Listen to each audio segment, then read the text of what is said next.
What was it that really surprised you when you entered this whole new career path and working well?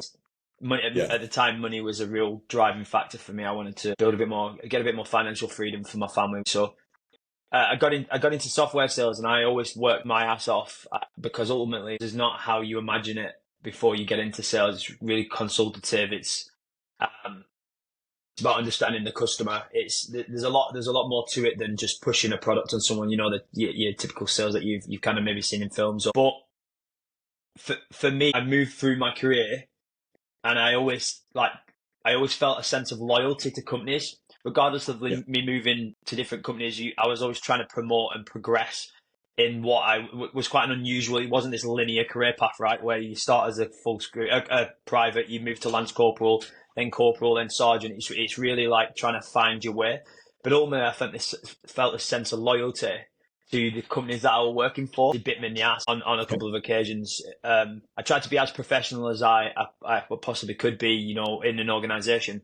But ultimately, like you've got to look at it the reality of it is organisations are commercial entities. They have shareholders. Sorry, they have a, a board or a C-suite that are going to do things in the best interest of the business and the shareholders. So no matter how well you're doing in a business, no matter if you're excelling and smashing your targets, you you are expendable. You're not a superstar, and I think that starting to think about myself, I gradually started to think about myself over time because I realised that actually my level of commitment to a company isn't reciprocated. It's not, which is a hard truth for me because it's not like that in yeah. the military, is it? You're very much you know, the company, your team, your whatever it is in the military, where it's a massive switch when you transition out. Yeah, I couldn't agree more. I think it's, making that switch from the bigger picture, the mission, the team goal, that's everything, isn't it? There is no individual ways of working to get to individual goals. It is all about the team, and